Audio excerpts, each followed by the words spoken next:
What if I told you that a single hospital visit could expose a web of racism so deep it would shock a healthcare CEO into launching a company-wide revolution? This isn't fiction. This is the reality behind the polished walls of America's most prestigious medical institutions. You're about to discover the untold story of Angela Parker, a brilliant black nurse whose first day at an elite suburban hospital became a masterclass in institutional racism. But here's the twist nobody saw coming. One mysterious patient would turn her nightmare into the catalyst for change that would ripple through an entire healthcare empire. By the end of this video, you'll understand why this story matters to every single person who will ever step foot in a hospital, and why the fight for equality in healthcare could literally be a matter of life and death. Angela Parker had dreamed of this moment her entire career. Standing outside St. Mary's General Hospital on a crisp Monday morning, she adjusted her pristine white uniform and took a deep breath. This wasn't just any hospital. St. Mary's was the crown jewel of suburban healthcare, the kind of place where politicians got their surgeries and celebrities had their babies. For Angela, a talented nurse with years of experience, landing a position here felt like winning the lottery. But sometimes what looks like gold from the outside is nothing but fool's gold when you get closer. Angela's mother had always told her, "Baby, you've got to work twice as hard to get half as much respect." As a young girl, Angela thought her mother was being dramatic. As a black woman entering the medical field, she learned her mother was being optimistic.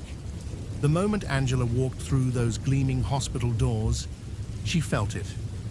You know that feeling when you walk into a room and everyone stops talking. When conversations die mid-sentence and eyes follow your every move. That's exactly what happened. The reception area, bustling with activity just seconds before, seemed to freeze in time. "You must be the new nurse," said Patricia, the charge nurse, with a smile that didn't quite reach her eyes. Patricia was a woman in her 50s, with steel gray hair pulled back so tight it looked painful. Her tone carried that particular brand of politeness that sounds nice but feels like ice water. "Yes, I'm Angela Parker. I'm excited to be here," Angela replied, extending her hand with genuine enthusiasm. Patricia shook it briefly, like she was touching something she'd rather avoid. "Well, let's get you oriented then." What followed was the most uncomfortable orientation Angela had ever experienced. As Patricia led her through the halls, she noticed something peculiar. The staff they encountered seemed to have two different reactions to her presence. Some ignored her completely, as if she were invisible. Others stared with barely concealed curiosity, like she was an exotic animal that had wandered into their territory. "This is the nurse's station for the cardiac unit," Patricia explained, gesturing to a circular desk surrounded by computers and charts. "You'll be working here primarily." The other nurses at the station looked up as they approached. Angela could feel their eyes sizing her up, making calculations she didn't want to think about too deeply. "Everyone, this is Angela, our new team member," Patricia announced. The responses were telling. A few managed polite nods. One nurse, a blonde woman named Jennifer, offered a tight smile and a quick "hello" before immediately turning back to her computer. Another nurse, Marcus, who was also black, gave Angela a knowing look, the kind of look that said, "Good luck, you're going to need it." But it was Dr. William Greaves who made the biggest impression, and not in a good way. Dr. Greaves was what you might call old-school medicine personified.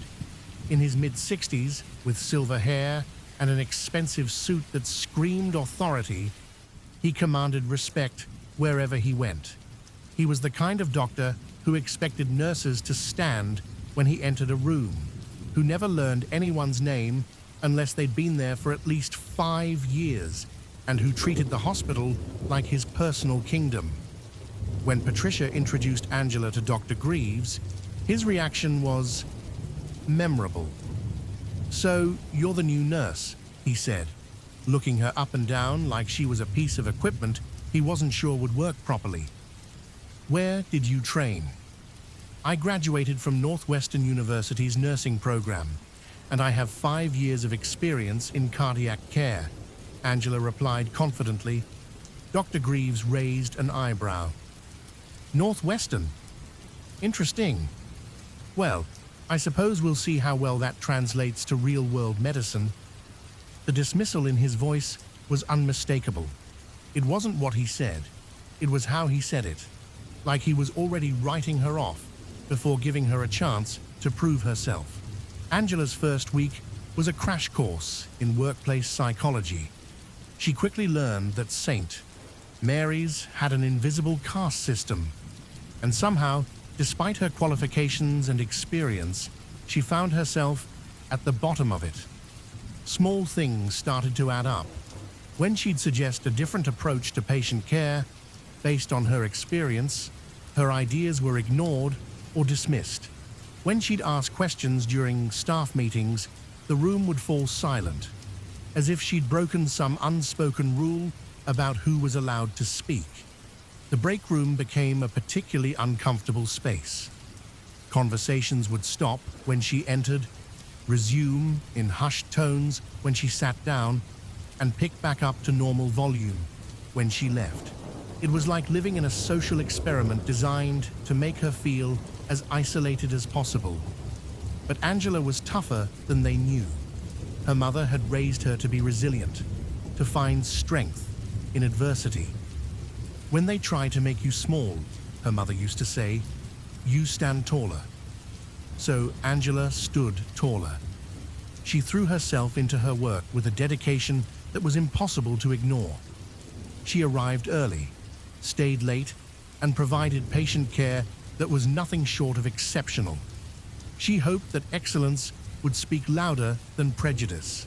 For a while, it seemed like it might work. Patients began requesting her specifically. Families would praise her compassionate care and medical expertise. Angela thought maybe, just maybe, she was winning them over. Then Dr. Greaves decided to remind everyone who was really in charge. It was a Tuesday afternoon when everything came to a head. Angela was caring for Mrs. Henderson, an elderly woman recovering from a heart attack. Mrs. Henderson had been struggling with her medications. The combination was making her nauseous and dizzy. Angela had noticed that the dosage seemed high for someone of Mrs. Henderson's age and weight. Angela approached Dr. Greaves during his rounds. "Doctor, I've been monitoring Mrs. Henderson's response to her current medication regimen, and I think we might want to consider adjusting the dosage. She's experiencing significant side effects that could impact her recovery." Dr. Greaves stopped dead in his tracks. The hallway seemed to go quiet around them. Other staff members who had been walking by suddenly found reasons to slow down and listen. "Excuse me?" Dr. Greaves said, his voice dangerously low. "I just think that maybe if we reduce the dosage slightly, she might tolerate the medication better and actually get more benefit from it," Angela explained, maintaining her professional composure. Dr. Greaves stepped closer, his face reddening. "Nurse Parker, let me make something very clear to you. I have been practicing medicine for over 30 years. I graduated from Harvard Medical School. I am the attending physician on this case. You are a nurse who has been here for exactly 1 week." Angela felt every eye in the hallway on her. She could feel her cheeks burning, but she stood her ground. "I understand that, doctor. I was just making an observation based on the patient's response." "Your job," Dr. Greaves continued, his voice carrying down the hallway, "is to follow orders, not to question them. Perhaps at whatever little community college you attended, they taught you that nurses should act like doctors. But here at St. Mary's, we understand hierarchy and respect. The silence that followed was deafening. Angela felt like she'd been slapped in front of the entire hospital. Other staff members looked anywhere but at her, suddenly very interested in their charts and clipboards. "I graduated from Northwestern," Angela said quietly, but Dr. Greaves had already walked away. That night, Angela sat in her apartment and cried for the first time since starting at St. Mary's, not just because of the humiliation, but because of what it represented. She'd worked so hard to get where she was, had dreamed of making a difference, and now she felt smaller than she had in years. But Angela Parker wasn't the type to stay down for long. The next morning, she walked into St. Mary's with her head held high. She greeted her colleagues with the same professionalism she always had. She provided excellent patient care with the same dedication she always showed. And when Mrs. Henderson asked her why she looked tired, Angela simply smiled and said she'd been working hard. What Angela didn't know was that someone had been watching, someone who would change everything. Room 312 housed what the staff called a VIP patient. Thomas Edwards had been admitted after a skiing accident, a nasty fall that had resulted in multiple fractures and a concussion. But Edwards wasn't just any patient.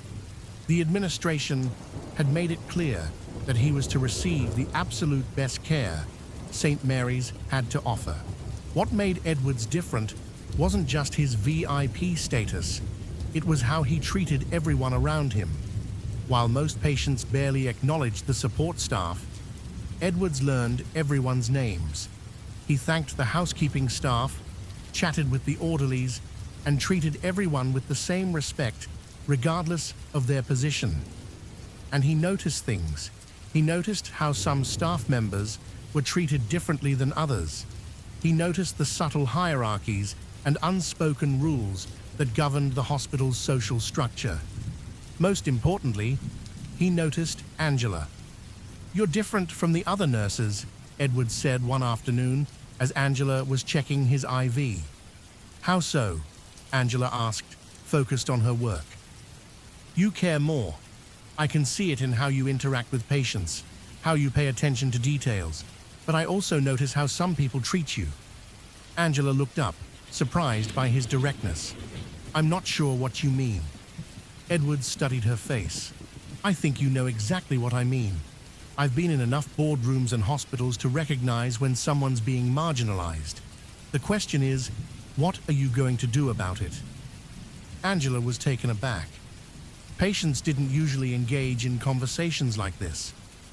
"I'm just here to do my job and provide the best care I can." "That's admirable," Edwards said, "but sometimes doing your job isn't enough. Sometimes you have to fight for the right to do your job properly." Over the next few days, Edwards and Angela developed an unlikely friendship.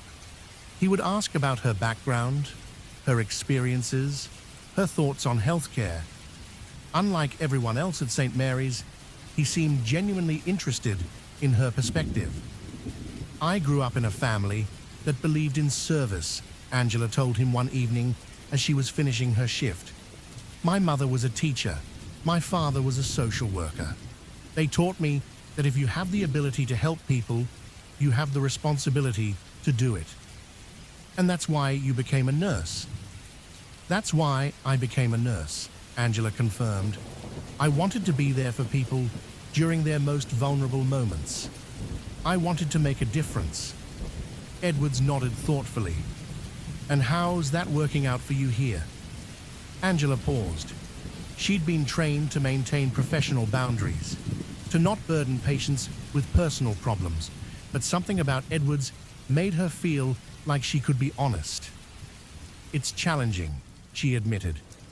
"I thought if I worked hard enough, if I was good enough at what I do, that would be enough. But I'm starting to realize that sometimes it doesn't matter how qualified you are, or how hard you work. Some people have already decided who you are before you even open your mouth. Edwards was quiet for a long moment.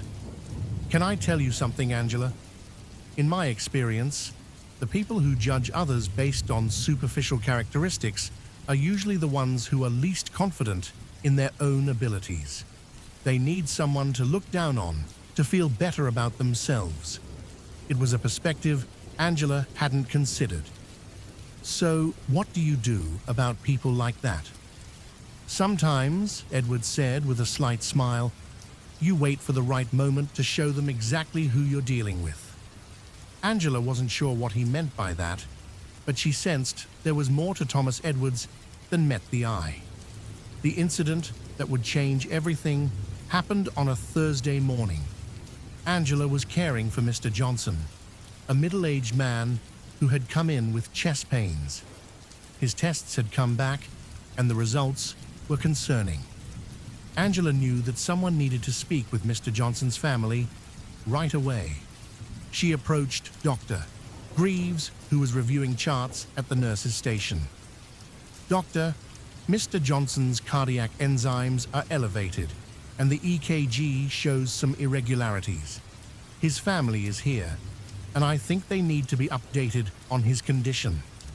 Dr. Greaves looked up from his chart with annoyance. Nurse Parker, how many times do I have to explain to you that patient care decisions are made by doctors, not nurses? I understand that. Dr. Greaves stepped closer, his voice dripping with condescension.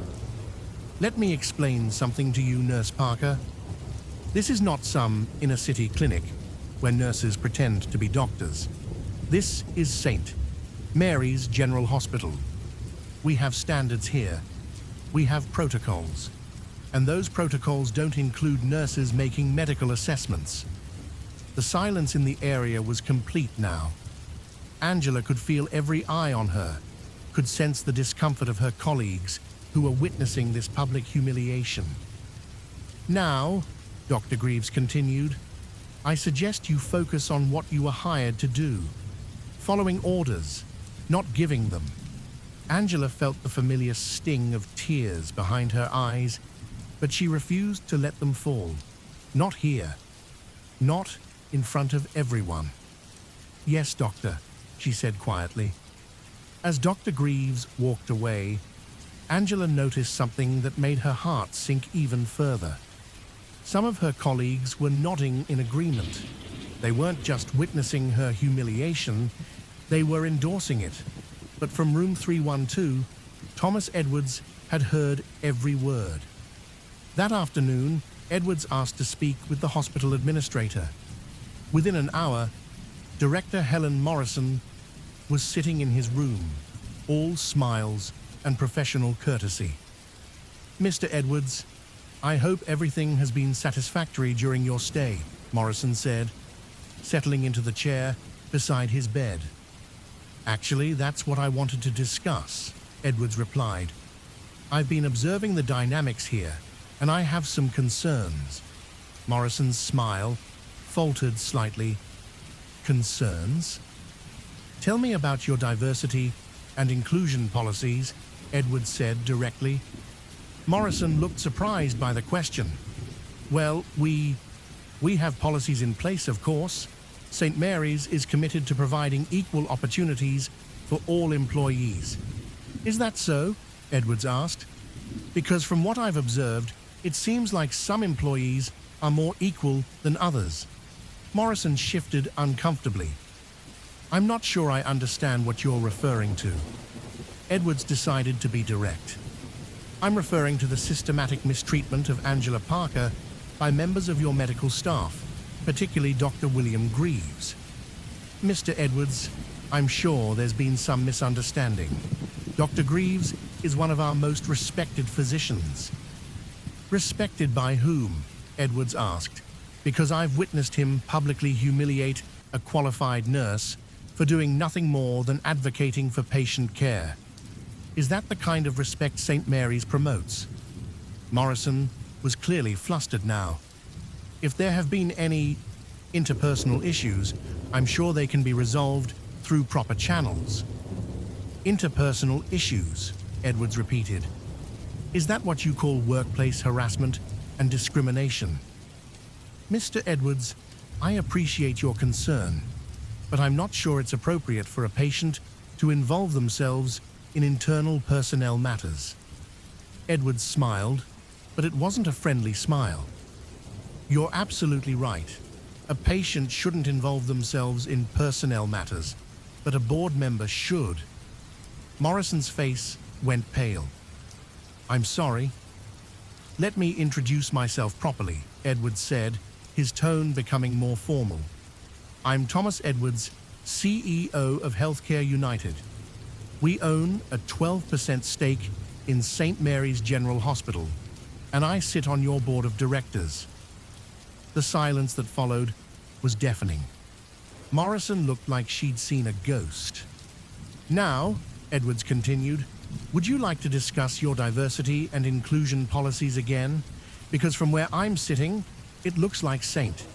Mary's has a serious problem that needs immediate attention. Morrison was struggling to find words. Mr. Edwards, I had no idea you were, we weren't informed that you would be observing your operations. No, you weren't. And I have to say, what I've observed is deeply troubling. A talented nurse is being systematically undermined and harassed by senior staff, and the administration appears to be either unaware or unwilling to address it. Edwards leaned forward in his bed. Here's what's going to happen. You're going to launch an immediate investigation into the treatment of Angela Parker and any other staff members who may be experiencing similar issues. You're going to review all of your diversity policies and procedures. And you're going to implement changes that ensure this kind of behavior doesn't happen again. Morrison nodded rapidly. Of course, Mr. Edwards. We'll begin immediately. Good. Because Healthcare United has a reputation to maintain, and that reputation is built on providing excellent patient care in an environment where all employees are treated with dignity and respect. If St. Mary's can't meet those standards, we'll find partners who can. After Morrison left, Edwards lay back in his bed and smiled. Sometimes the right moment to show people who they're dealing with comes sooner than expected. News travels fast in hospitals, and by the next morning, everyone knew that the mysterious VIP patient in room 312 wasn't just any patient. Thomas Edwards, CEO of one of the largest healthcare conglomerates in the country, had been watching their every move. The atmosphere at St. Mary's shifted overnight. Suddenly, administrators who had never bothered to learn Angela's name were introducing themselves in the hallways. Nurses who had been cold and distant were attempting friendly conversation. Even some of the doctors were treating her with newfound respect. But Dr. Greaves wasn't backing down. So our little nurse has found herself a powerful friend, he said to Patricia during a staff meeting that Angela wasn't invited to attend. How convenient. Patricia shifted uncomfortably. William, maybe we should be more careful about how we handle things. Handle things? Greaves laughed bitterly. I've been practicing medicine since before that girl was born. I'm not going to be intimidated by some corporate suit who thinks he understands healthcare. But Greaves was about to learn that some corporate suits understand more than he realized. The investigation began immediately. A team of outside consultants interviewed staff members, reviewed policies, and examined the hospital's track record on diversity and inclusion. What they found was troubling, but not surprising. St. Mary's had a pattern of behavior that went far beyond Angela's experience. Multiple minority staff members reported feeling excluded, marginalized, and discriminated against. The hospital's leadership was overwhelmingly white and male, despite serving a diverse community. Promotion patterns showed clear disparities based on race and gender. But the most damaging evidence came from the patients themselves. Edwards had requested that the investigation include patient feedback, and the results were eye-opening. Multiple patients reported feeling more comfortable with and receiving better care from diverse staff members. Several specifically mentioned Angela by name, praising her professionalism, compassion, and clinical skills. One patient, Mrs. Rodriguez, had written a letter to the administration praising Angela's cultural sensitivity and language skills. Another family had specifically requested Angela for their father's care because she had taken the time to understand their religious and cultural needs. The data was clear. Diversity wasn't just morally right, it was good for patient care. When the investigation results were presented to the board, the response was swift and decisive. Dr. Greaves was suspended, pending a formal review. Several other staff members were required to undergo sensitivity training. And most importantly, the hospital committed to a comprehensive reform of its policies and culture. But Edwards wasn't finished. "Angela," he said during one of his final days at the hospital, "I have a proposition for you." Angela was checking his discharge paperwork when he spoke. "What kind of proposition? How would you feel about leading the change that needs to happen here?" Angela looked up from her clipboard. "I'm not sure I understand." Edwards smiled.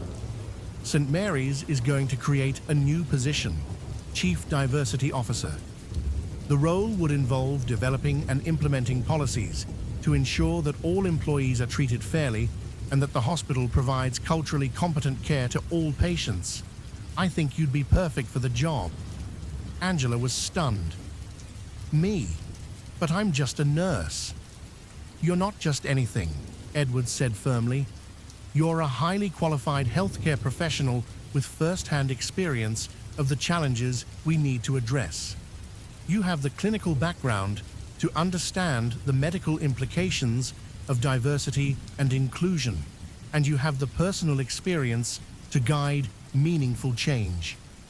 Angela sat down in the chair beside his bed. "I don't know if I'm ready for something like that." "Nobody's ever ready for the big challenges," Edwards replied. "But readiness isn't the question. The question is whether you're willing to fight for the change you want to see." Angela thought about her mother's words, about the dreams that had brought her to nursing, about all the patients who could benefit from a more inclusive healthcare environment. "What would I actually be doing?" she asked. Edward's eyes lit up. "You'd be developing training programs for staff, reviewing hiring and promotion practices, creating policies to address discrimination, and working with patient care teams to ensure culturally competent care.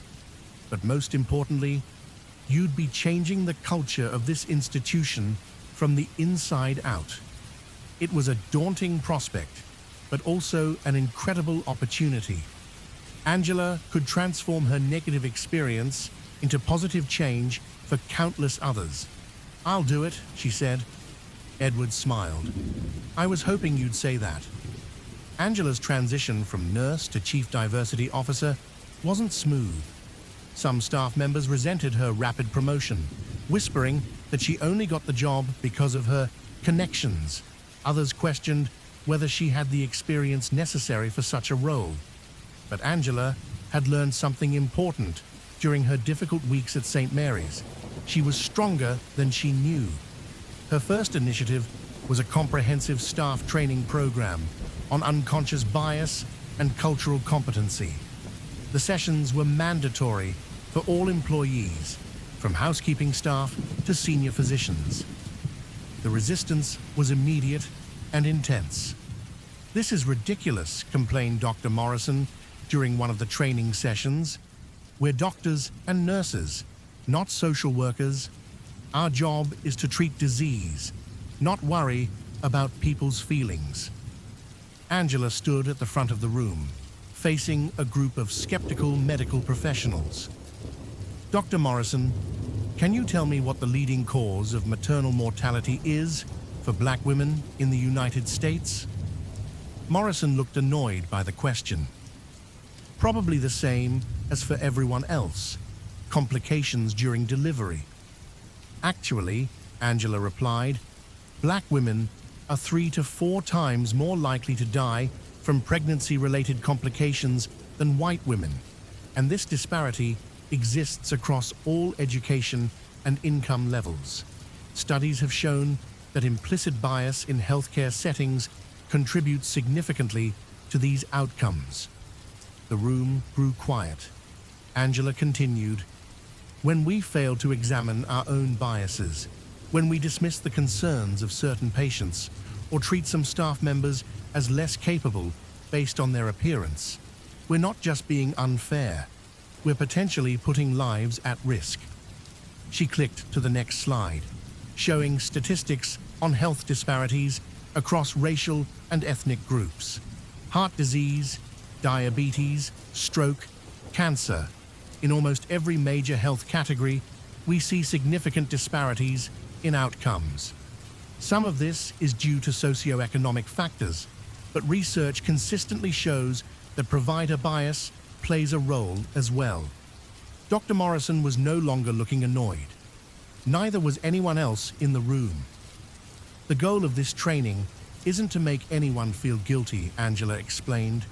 It's to help us recognize that we all have unconscious biases and that acknowledging them is the first step toward providing better care for all of our patients.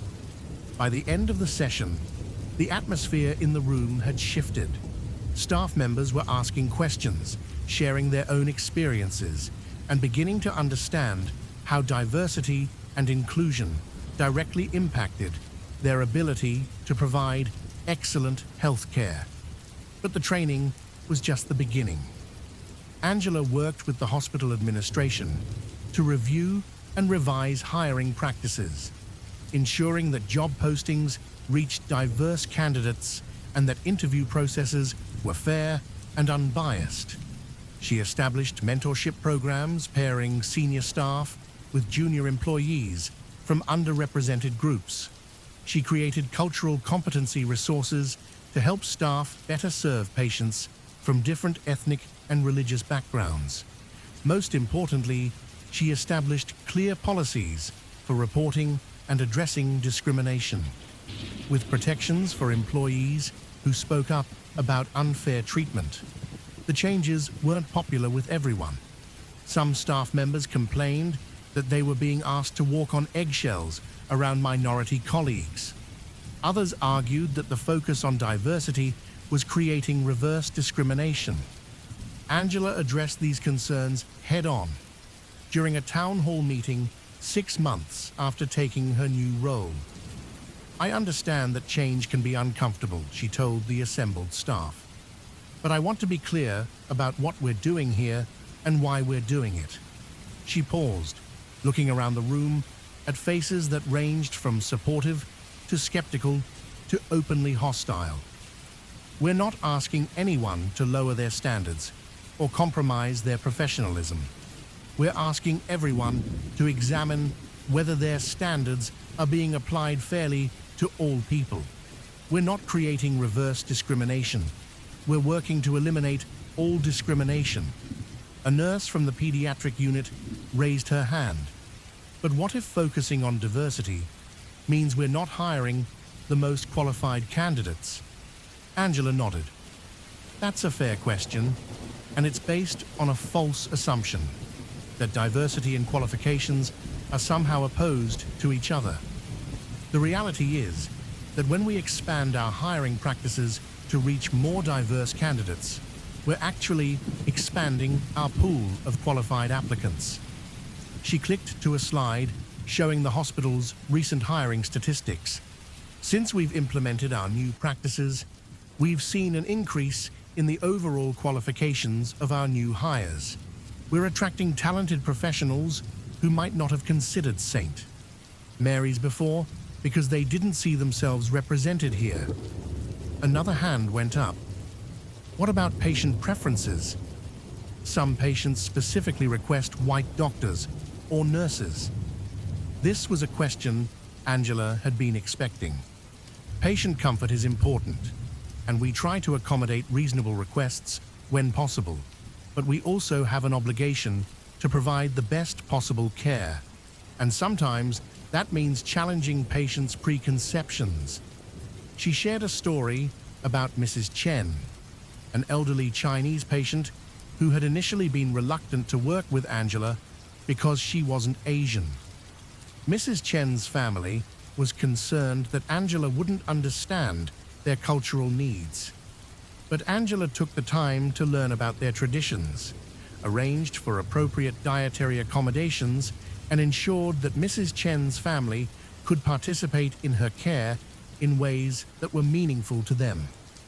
Angela continued. By the time Mrs. Chen was discharged, she told her family that Angela was the best nurse she'd ever had. She didn't need Angela to be Chinese. She needed Angela to be caring, competent, and respectful of her culture. The town hall meeting was a turning point. While not everyone was completely convinced, most staff members began to understand that the diversity initiatives weren't about politics or quotas. They were about providing better health care for everyone. The results spoke for themselves. Patient satisfaction scores improved across all demographic groups. Staff retention increased, particularly among minority employees. The hospital began attracting top-tier candidates from diverse backgrounds who were excited to work in an inclusive environment. But perhaps most importantly, the culture of St. Mary's began to change. Marcus, the black nurse, who had given Angela that knowing look on her first day, approached her in the break room one afternoon. "You know," he said, "I was thinking about leaving before you got here. I'd been here for 8 years, and I still felt like an outsider. But things are different now." Angela smiled. "How so?" "People actually listen when I make suggestions. I got promoted to charge nurse last month, something I'd been hoping for years. And when new staff members start, they're welcomed properly, regardless of what they look like." Similar stories were becoming common. Jennifer, the blonde nurse, who had barely acknowledged Angela on her first day, had become one of her strongest supporters. She had volunteered to help with the mentorship program and had been matched with a young Latina nurse who was struggling to adjust to the hospital environment. "I never realized how isolating it could be," Jennifer told Angela. "Working with Maria has opened my eyes to things I never had to think about before." Even some of the physicians who had initially resisted the changes were beginning to see their value. Dr. Patel, a cardiologist who had been skeptical of the cultural competency training, had modified his approach to patient care after learning about how cultural factors could impact treatment adherence. "I had a patient who kept missing appointments and not taking his medications," Dr. Patel explained to Angela. "I was getting frustrated with him, assuming he just didn't care about his health. But after the training, I realized there might be other factors involved." Dr. Patel had taken the time to understand his patient's cultural background and economic situation. He learned that the patient was taking care of elderly parents and couldn't afford to miss work for daytime appointments. He also discovered that the patient had concerns about the medications based on his religious beliefs. "Once I understood what was really going on, we were able to work together to find solutions," Dr. Patel said. "We scheduled evening appointments, found generic versions of his medications that were more affordable, and I connected him with a religious leader who could help address his spiritual concerns about treatment." The patient's health outcomes improved dramatically, and Dr. Patel became an advocate for culturally competent care throughout the hospital. As Angela's first year as Chief Diversity Officer came to an end, Thomas Edwards returned to St. Mary's, not as a patient this time, but as a board member conducting his annual review of the hospital's operations. The transformation was remarkable. Walking through the halls, Edwards saw a hospital that looked different, felt different, and operated differently than the one he had experienced during his stay. Staff members from diverse backgrounds were working together seamlessly. Patient care areas featured multilingual signage and cultural sensitivity resources. The break rooms buzzed with conversations between colleagues who genuinely seemed to enjoy each other's company. "Angela," Edwards said during their meeting in her new office, "I have to admit, when I suggested you for this role, I hoped you would make a difference. But what you've accomplished exceeds my wildest expectations." Angela looked around her office, decorated with thank you cards from patients and staff, certificates recognizing the hospital's diversity achievements, and photos from various cultural events the hospital now hosted. "I couldn't have done it without support from the administration and buy-in from the staff," she said. "Change like this doesn't happen because of one person. It happens because of an entire community deciding to do better." Edwards nodded. "That's true, but it takes a leader to inspire that kind of community commitment. Which brings me to why I'm here." Angela raised an eyebrow. "Oh?" "Healthcare United has been so impressed with the transformation at St. Mary's that we want to implement similar programs across our entire network. We have hospitals in 12 states serving millions of patients, and we want you to lead this expansion." Angela was stunned. "You want me to do this at a national level?" "I want you to transform healthcare at a national level," Edwards corrected. "The same issues you've addressed here exist in hospitals across the country. The same solutions that have worked here could work everywhere." It was an incredible opportunity, but also an overwhelming responsibility. Angela thought about her journey from that first difficult day at St. Mary's to this moment, sitting in her own office as a recognized leader in healthcare diversity. "What would that look like?" she asked. Edwards leaned forward enthusiastically. "You'd be the Chief Diversity Officer for Healthcare United, overseeing diversity and inclusion initiatives across all of our partner hospitals. You'd develop standardized training programs, create best practice guidelines, and work with local leadership to implement changes tailored to their specific communities." He pulled out a tablet and showed her a map of Healthcare United's network.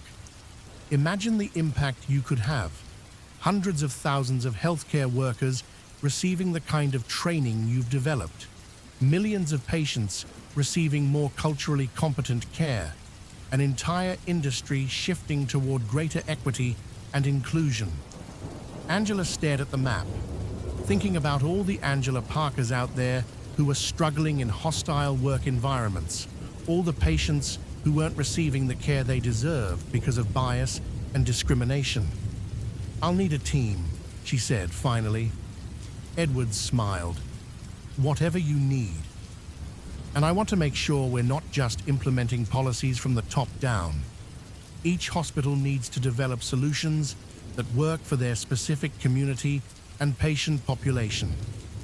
"Agreed. And I want to track outcomes, not just compliance. We need to measure whether these changes are actually improving patient care and staff satisfaction." "Absolutely." Angela took a deep breath. "Then yes, I'll do it." The announcement of Angela's promotion made waves throughout the healthcare industry. Here was a nurse who had faced discrimination and harassment, who had turned that experience into positive change, and who was now being entrusted with transforming healthcare culture across an entire corporate network. The reaction was mixed, as Angela had come to expect. Some celebrated her promotion as a sign that the industry was finally taking diversity seriously. Others questioned whether she had the experience necessary for such a broad role. But Angela had learned to let her work speak for itself. Her first initiative as Chief Diversity Officer for Healthcare United was to conduct comprehensive assessments at each partner hospital. Teams of evaluators would spend weeks at each facility, interviewing staff, reviewing policies, analyzing patient feedback, and observing day-to-day operations. The results were both discouraging and encouraging. Discouraging because they revealed that the problems at St. Mary's weren't unique. They existed in hospitals across the network. Encouraging because they also revealed pockets of excellence where inclusive cultures were already thriving. Angela used these successful hospitals as models, studying what they were doing right and how those practices could be adapted for other facilities. She discovered that the most successful hospitals had several things in common: leadership that actively promoted diversity, clear policies for addressing discrimination, ongoing education for all staff, and strong connections to their local communities. Working with local leadership teams, Angela developed implementation plans tailored to each hospital's specific needs and circumstances. A hospital in rural Montana faced different challenges than one in urban Miami, and the solutions needed to reflect those differences. The rural hospital, for example, struggled with recruiting diverse staff, but served a significant Native American population. Angela worked with local tribal leaders to develop cultural competency training specific to Native American healthcare needs and establish partnerships with tribal colleges to create pathways for Native American students to enter healthcare careers. The urban hospital, on the other hand, had a diverse staff but struggled with communication and coordination between different cultural groups. Angela implemented team-building initiatives that celebrated cultural differences while emphasizing shared professional goals.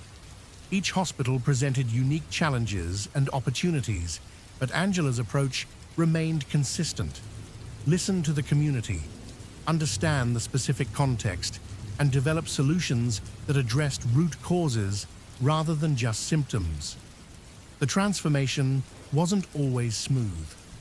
Some hospitals resisted the changes, arguing that they were unnecessary or disruptive. Angela faced pushback from entrenched leadership, skeptical staff, and even some patients who were uncomfortable with the evolving culture. At Memorial Hospital in Texas, the chief of surgery openly challenged Angela's authority during a staff meeting. "You're asking us to change practices that have worked for decades," Dr. Richards said, his voice carrying across the packed auditorium. "How do we know these diversity initiatives won't compromise patient care?" Angela had faced this question dozens of times now, but she never tired of answering it because she knew how important it was. "Dr. Richards, I appreciate your concern for patient care. It's exactly why we're here. Can you tell me what you know about the relationship between team diversity and surgical outcomes?" Dr. Richards looked uncomfortable. "I'm not familiar with any research on that topic." Angela clicked to her next slide. Studies published in the Journal of the American Medical Association show that diverse surgical teams have lower complication rates and better patient outcomes. When team members bring different perspectives and experiences, they're more likely to catch potential problems and develop innovative solutions. She continued, "At St. Mary's, after implementing our diversity initiatives, surgical site infection rates dropped by 15%. Patient satisfaction scores in surgical units increased by 23%. These aren't just feel-good statistics. They represent real improvements in patient care." Dr. Richards was listening now, as was the rest of the room. Angela had learned that the most effective way to address resistance was with data, not emotion. "I'm not asking you to compromise your surgical standards," Angela said. "I'm asking you to examine whether those standards are being applied fairly to all team members and whether diverse perspectives might actually help you achieve even better outcomes." After the meeting, Dr. Richards approached Angela privately. I want to apologize for challenging you publicly, he said. I've been practicing surgery for 25 years, and I've always prided myself on running efficient, effective teams. But I realize I may have been blind to some of the dynamics you're talking about. Angela appreciated his honesty. Dr. Richards, you're not blind, you're human. We all have biases and blind spots. The goal isn't to eliminate them completely, which is impossible, but to recognize them and account for them in how we work together. Over the following months, Dr. Richards became one of Angela's strongest supporters at Memorial Hospital. He implemented new practices for team communication, created mentorship opportunities for junior staff from diverse backgrounds, and began tracking diversity metrics alongside clinical outcomes in his department. But Angela's biggest challenge came from an unexpected source: success itself. As word spread about the improvements at Healthcare United hospitals, other healthcare systems began requesting Angela's services. Medical schools wanted her to develop curriculum on healthcare equity. Professional organizations invited her to speak at conferences. Government agencies asked her to consult on national healthcare policy. The attention was flattering, but it was also overwhelming. Angela found herself traveling constantly, speaking at events, and managing a workload that seemed to grow exponentially each week. "I'm concerned about you," Thomas Edwards said during one of their quarterly check-ins. "You're taking on too much." Angela was in her office at Healthcare United's headquarters, surrounded by stacks of reports from their various hospitals, preparation materials for 3 upcoming conferences, and a laptop displaying her packed calendar. "There's just so much work to be done," Angela said, rubbing her tired eyes. "Every time I think we're making progress, I discover 10 more hospitals that need help, 5 more communities that are underserved, 3 more studies showing the extent of healthcare disparities." Edwards sat down across from her desk. "Angela, you can't solve healthcare inequality single-handedly. You're one person, and you're trying to change an entire industry." "But if I don't do it, who will?" Angela asked.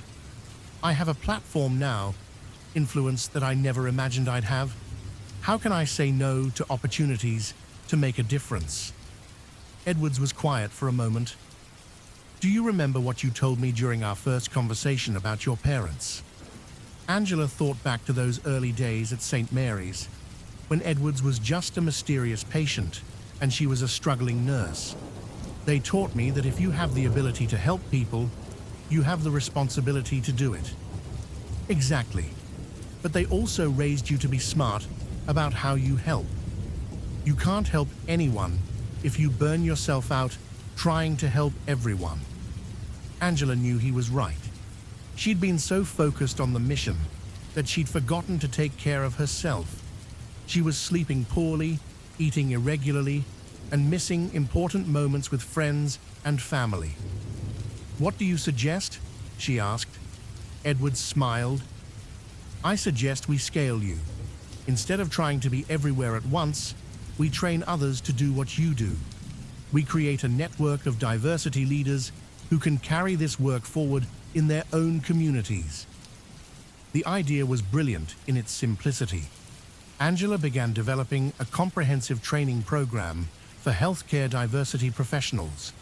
She created certification courses, established mentorship networks, and built partnerships with universities to integrate diversity and inclusion training into healthcare education programs. Within 2 years, Angela had trained over 500 diversity leaders working in hospitals across the country. Each of them carried forward the lessons she had learned, adapted to their own communities and contexts. Dr. Maria Santos, who had completed Angela's certification program, transformed the culture at her hospital in Phoenix. "Angela taught me that diversity work isn't about being the diversity police," Dr. Santos explained. "It's about creating environments where everyone can do their best work. which ultimately benefits patients. James Thompson, a former hospital administrator who became a diversity consultant after working with Angela, put it this way: Angela showed us that diversity and excellence aren't competing priorities, they're complementary ones. The most diverse teams consistently produce the best outcomes. The ripple effects continued to spread. Medical schools began requiring courses on healthcare equity. Professional organizations established diversity and inclusion standards. Hospital accreditation bodies started evaluating facilities on their inclusive practices. But perhaps the most meaningful validation came from the patients and families whose lives had been touched by these changes. Mrs. Washington, an elderly black woman receiving treatment at one of Healthcare United's hospitals, wrote a letter that Angela kept framed on her office wall. "I never thought I'd live to see the day when I could walk into a hospital and feel truly welcome. The doctors and nurses here don't just treat my condition, they treat me as a whole person. They respect my experiences, understand my concerns, and involve my family in my care in ways that honor our traditions. This is what healthcare should be for everyone." 5 years after that first difficult day at St. Mary's General Hospital, Angela Parker stood before an audience of 2,000 healthcare professionals at the National Healthcare Equity Summit. As the keynote speaker, she was there to share the lessons learned from her journey and to challenge the industry to continue evolving. "When I walked into St. Mary's Hospital 5 years ago," Angela began, "I thought I was just starting a new job. I had no idea I was beginning a journey that would transform not just my career, but my understanding of what healthcare can and should be." The audience was silent, hanging on every word. "I want to be clear about something. The discrimination I faced wasn't unusual. The hostile work environment, the microaggressions, the systematic exclusion, these experiences are shared by countless healthcare workers across the country. What was unusual was having someone in a position of power who was willing to use that power to demand change." Angela paused, thinking about Thomas Edwards and the pivotal role he had played in her story. "But here's what I've learned. We can't wait for someone else to demand change on our behalf.